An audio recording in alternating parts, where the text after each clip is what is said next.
Oke, baik. Bismillahirrahmanirrahim. Assalamualaikum warahmatullahi wabarakatuh. Halo semuanya. Perkenalkan, saya Nabila Keisa Ramadhani, NIM saya 2023 11137. Pada video kali ini, saya ingin membahas terkait resum materi etika profesi. Pada video ini, saya ingin membahas secara rinci terkait mata kuliah etika profesi, materi-materi yang sudah diajarkan pada mata kuliah ini. Oke, lanjut pada materi pertama. Materi pertama ini membahas terkait etika profesi. Jadi, etika sendiri itu berasal dari bahasa Yunani, yaitu ethos, yang berarti kebiasaan atau karakter. Etika dalam cabang filsafat itu membahas tentang nilai-nilai moral, norma, dan prinsip-prinsip yang mengatur perilaku manusia agar sesuai dengan standar kebaikan dan keadilan. Kemudian dalam konteks profesi atau profesional, etika ini adalah pedoman atau aturan moral yang menentukan bagaimana seseorang itu harus bertindak dalam profesinya. Tujuannya itu adalah menjaga kepercayaan, integritas, serta tanggung jawab sosial dalam menjalankan tugas dan tanggung jawab pekerjaan. Lanjut di materi yang kedua, yaitu kode etik profesi. Jadi, kode etik profesi ini itu adalah seperangkat aturan atau pedoman yang tertulis untuk mengatur perilaku dan tanggung jawab seseorang dalam menjalankan profesinya. Kode etik ini itu berfungsi sebagai standar moral dan profesional yang harus dipatuhi oleh anggota profesi tertentu untuk menjaga integritas, kepercayaan, dan kualitas layanan yang diberikan kepada masyarakat. Nah, lanjut di materi ketiga, yaitu kode instalasi dalam profesi. Jadi, kode instalasi dalam profesi ini tuh merujuk pada seperangkat standar atau pedoman teknis yang digunakan dalam instalasi dan pemasangan sistem atau peralatan dalam suatu profesi atau industri tertentu. Kode ini tuh berfungsi untuk memastikan bahwa instalasi itu dilakukan secara aman, efisien, dan sesuai dengan regulasi yang berlaku.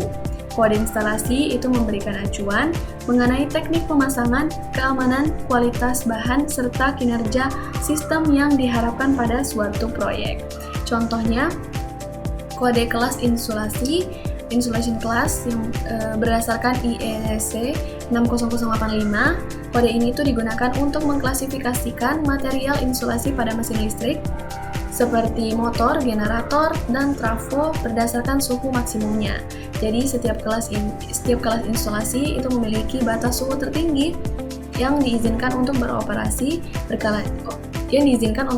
berkelanjutan tanpa mengurangi umur material. Oke, lanjut di materi selanjutnya, yaitu Sistem Manajemen Energi ISO 5001. ISO 5001 itu adalah standar internasional yang memberikan pedoman untuk mengembangkan sistem manajemen energi. Tujuan dari standar ini itu adalah untuk membantu organisasi dalam meningkatkan efisiensi energi, mengurangi biaya energi, serta mengurangi dampak lingkungan melalui pengelolaan energi yang lebih baik. Ada beberapa studi kasus. Jadi penerapan ISO 5001 ini dapat ditemukan di berbagai sektor. Contohnya di PT Freeport Indonesia, penerapan sistem manajemen energi ini itu bertujuan untuk mengurangi konsumsi energi yang tinggi dalam operasi pertambangan dan pengelolaan mineral. Nah, PT FI ini melakukan audit energi untuk mengidentifikasi area perbaikan dan mengganti peralatan lama dengan teknologi yang lebih efisien sehingga berhasil mengurangi biaya energi dan meningkatkan efisiensi operasional. Lanjut di materi selanjutnya, yaitu kasus penerapan ISO 14001 dalam industri.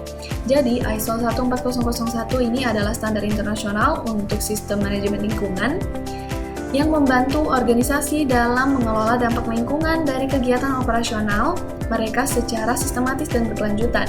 Penerapan ISO 14001 ini tidak hanya bermanfaat bagi lingkungan, tetapi juga membantu organisasi dalam mematuhi regulasi lingkungan, meningkatkan efisiensi operasional, dan mengurangi biaya. Nah, contoh kasusnya ini di Toyota Motor Manufacturing. Nah, standar ini tuh membantu mengurangi emisi gas buang, limbah, dan penggunaan energi melalui audit lingkungan, pengelolaan limbah, dan teknologi ramah lingkungan. Kemudian di Nestle ini menerapkan ISO 14001 untuk mengurangi penggunaan air, energi, dan limbah dalam produksi makanan dan minuman dengan meningkatkan efisiensi dan mendaur ulang kemasan. Oke, materi selanjutnya yaitu kasus aplikasi hak kekayaan intelektual di dunia industri. Jadi, aplikasi hak atau kekayaan intelektual haki dalam dunia industri itu sangat penting untuk melindungi inovasi dan menciptakan nilai tambah bagi perusahaan. Haki ini mencakup hak paten, hak cipta, merek dagang, dan desain industri yang memberikan perlindungan hukum atas karya intelektual yang dihasilkan. Contoh kasus yaitu Apple dan hak paten pada teknologi smartphone. Jadi, Apple ini merupakan contoh perusahaan yang sangat memperhatikan perlindungan hak paten untuk melindungi inovasi teknologi mereka, khususnya dalam pengembangan smartphone dan perangkat keras lainnya. Salah satu kasus terkenal adalah sengketa paten antara Apple dan Samsung mengenai desain dan teknologi layar sentuh. Apple ini menggugat Samsung atas pelanggaran paten desain iPhone dan akhirnya mendapatkan keputusan yang menguntungkan dengan Samsung diwajibkan membayar denda yang besar. Penerapan hak paten ini memungkinkan Apple untuk mempertahankan keunggulan kompetitif mereka di pasar teknologi dengan mencegah pihak lain ini meniru desain teknologi mereka. Lanjut di materi selanjutnya yaitu kasus aplikasi dan prosedur pendirian usaha bidang kelistrikan. Jadi, pendirian usaha di bidang kelistrikan itu memerlukan serangkaian prosedur yang harus dipenuhi agar dapat beroperasi secara legal dan sesuai dengan regulasi yang berlaku. Misalnya, untuk mendirikan perusahaan penyedia jasa instalasi listrik, pemilik usaha itu harus memiliki bentuk usaha seperti CV atau PT, lalu mengajukan izin usaha seperti surat izin usaha perdagangan (SIUP) dan nomor pokok wajib pajak, serta mendapatkan izin dari Kementerian SDM untuk memastikan usaha tersebut memenuhi standar kelistrikan yang aman. Selain itu, teknisi yang terlibat dalam instalasi itu harus memiliki sertifikat keahlian yang diakui perusahaan dan harus mengikuti standar keselamatan kelistrikan yang ditetapkan pemerintah. Begitu juga untuk usaha pemeliharaan sistem kelistrikan. Perusahaan harus mendaftar di Kementerian Hukum dan HAM untuk mengajukan izin khusus. Oke, lanjut di materi kasus draft kontrak kerja dalam proyek konsultan engineering. Jadi, kontrak kerja itu adalah dokumen hukum yang mengatur hak, kewajiban, dan tanggung jawab antara pihak yang terlibat dalam suatu proyek, termasuk dalam proyek konsultan engineering. Nah, dalam kasus proyek konsultan engineering, kontrak ini tuh mengatur segala hal dengan melingkup pekerjaan, biaya, jadwal, kualitas, dan ketentuan hukum yang berlaku.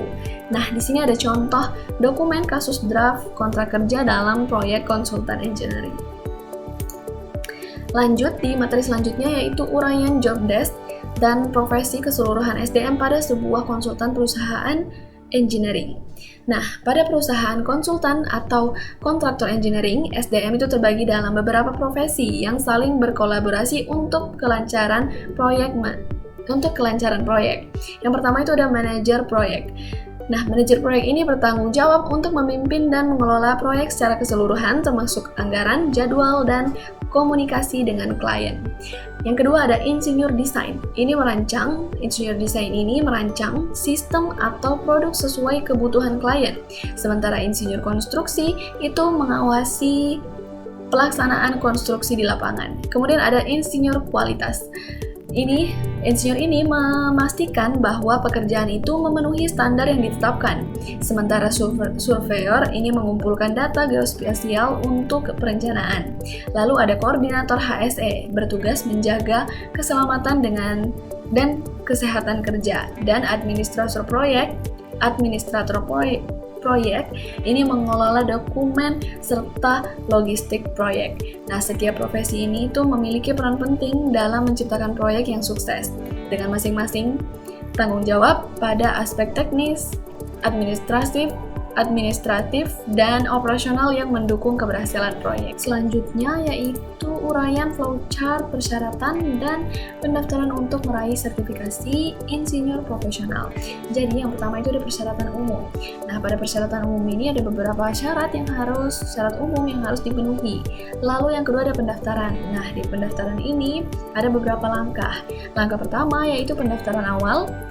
Jadi kita mengisi formulir pendaftaran sertifikasi insinyur profesional yang tersedia di lembaga yang mengeluarkan sertifikasi. Kemudian langkah kedua pengumpulan bukti pengalaman, langkah ketiga penilaian dan verifikasi, langkah keempat pengumuman hasil, langkah kelima pendaftaran awal, Langkah keenam, pembaruan sertifikat.